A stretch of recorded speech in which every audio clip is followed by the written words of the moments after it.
Welcome to the 2020 ICPEL conference and to our presentation.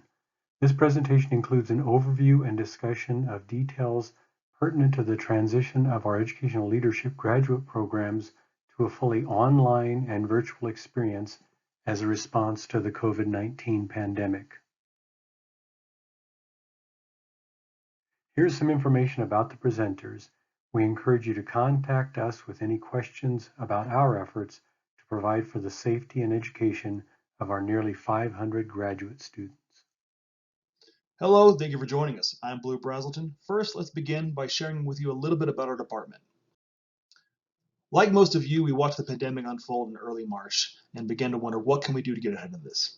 And so we rooted ourselves in a core philosophy that every decision needs to first consider the safety and health of our students, faculty, and staff, and then the curricular rigor second. For us, most of our faculty are made up of former school leaders and administrators, so we've been in the rooms when crisis response plans were made and enacted, and so we felt that we were well prepared to at least encounter the decision points in our response. We were already heavily online. Our master's courses are delivered fully online, and our doctoral program has a few hybrid weekends per course, but some of those have even been facilitated online before as well. Also, our faculty were distributed all around the state of Arizona. So we're pretty well trained in remote operations. We're used to being in fully virtual meetings and other spaces to guide the service of our department and assist the leadership of what we're trying to accomplish. And also, because of this, we really felt that we were among the best prepared at our institution to really respond to the pandemic and serve our students. Remote engagement was not new to us, but we wanted to make sure we maximize that moving forward. And we did have a lot of operations we had to take online. You can look down the list here. I won't cover every bit, but like you, we probably had a lot of things that suddenly had to be moved into a virtual space, and we had to figure out how to do it. We worked within our institutional policies, college policies, and finally our own departmental policies to find flex points and opportunities and places in which we needed to shirk our existing policies in order to support our students. We thought very critically about how we are able to provide the same level of curricular service and leadership and mentorship toward our students, while also acknowledging the difficulties going on in our landscape. Every one of our students works full-time somewhere in education, and so they were working more and they were doing more and somehow still had to keep on track with their graduate studies. So these are just some of the operations that we really had to pay attention to as we try to move our operations fully virtual. In our department, we serve our doctoral students in a statewide program that includes both in-person and online learning. To kick off our program and welcome our new cohorts that typically include 35 students, it's been our traditional practice to hold an in-person open house and orientation at a central location. This year, it became evident early in the spring semester that an in-person open house would not be feasible. As co-chairs of the doctoral steering committee, we decided to plan a virtual open house. We pared the agenda down to essential information, which included a welcome from the dean and department chair, brief comments from the department's administrative assistant on action items needing attention, the introduction of educational leadership faculty, a discussion about how students would meet residency requirements, and the role of faculty advisors. We created the meeting in Zoom and sent the link to all of our faculty and new doctoral students.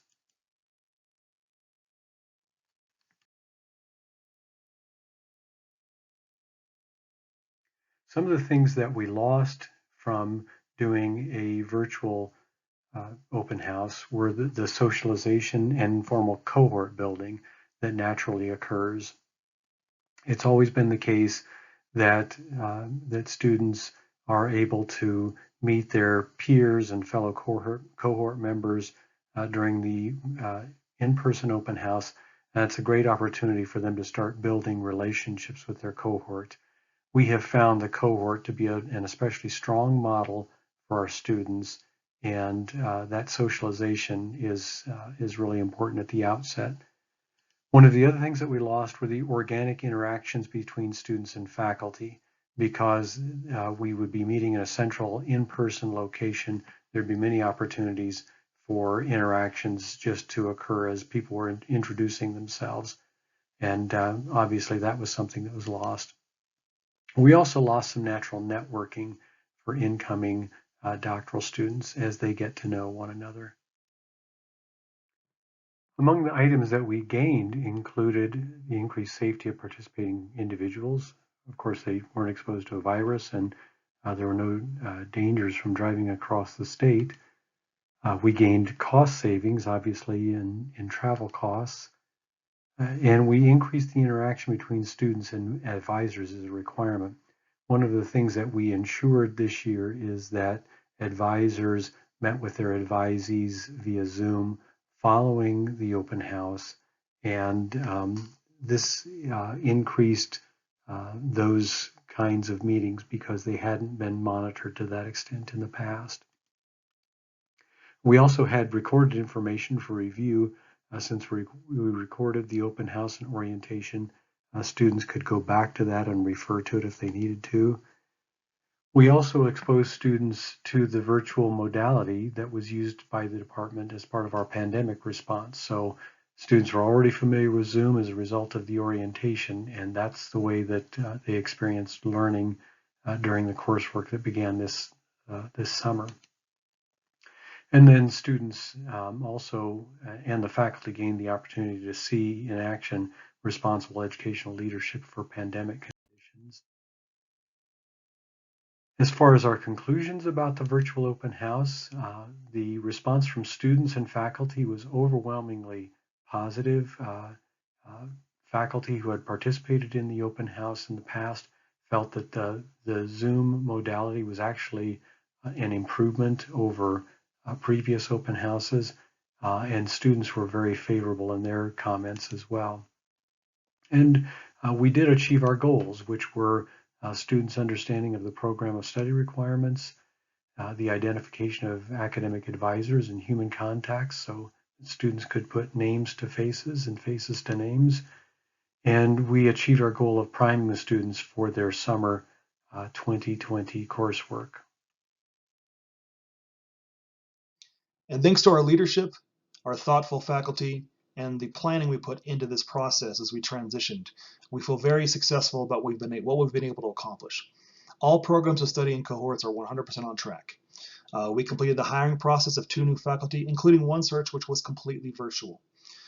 We also had nearly 24 successful virtual dissertation prospectus hearings and defenses, and a lot of these over the summer as well, which were new for us, of continuing to move students forward despite what the calendar might say.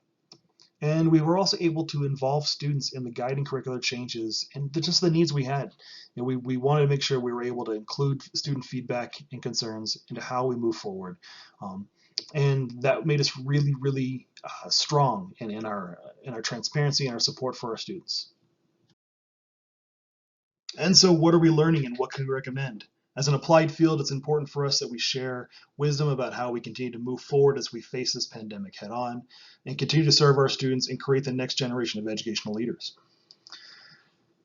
Some harsh realities. We realize that this mixed modality we've been running with some people on the phone, some online, some in the room, just didn't work for us even pre-pandemic. So now we really recommend that there's a 100% consistent modality for these meetings. Everyone needs to be online or everyone needs to be in the room. The mix does not create a great environment for wonderful collaboration, the kind that we know we're capable of. Because of the pandemic, we really came together, we collaborated well, we supported each other's ideas, and we created solutions. That's a really beautiful part of our department is how well everything started to work as we had a much clearer single mission about we're going to get everyone through, we're going to find a great way to deliver content, and we're not going to make anyone feel as if they have received less than what they deserve in this process just because things went fully virtual. So for all of you out there, some open-ended recommendations, some things that we pulled from our experience. We really think that this is an opportunity to reflect on what we're trying to do and what you're hoping to accomplish in the service you give to your students. This is forced. It is happening, whether we like it or not. It's right here in our laps. So take on the opportunity and look into what you're trying to do and see if it's matching up with what you can do. And from there, also accepting the realities of this pandemic, both in our curriculum and our lesson planning, and just in general. Productivity is down for a lot of people. All of our students do work full time in education settings, so they have different struggles and different challenges that they face as they try to address the needs of their schools. And so we can't expect the same level of reading, of writing, of amount of work. We just need to be smarter about the readings. We need to be smarter about the assignments and really focus on our learning objectives. And finally, we're learning that innovation really isn't technology. You know, there's no new gadget that came out that really made us able to deliver content in a new and engaging way. Instead, it was the faculty and staff who helped us find solutions as we move things into virtual spaces. Help us ask the right questions about what is important for this particular objective. What is really salient about this meeting? Why do we continue on with this tradition, this habit in support of our students instead of others? Those conversations, those were innovation. And so broaden your definition of innovation, if you haven't already, to think beyond the technology and into the great resources that are there physically present in your faculty and staff to maximize what we hope to accomplish moving forward. Thank you.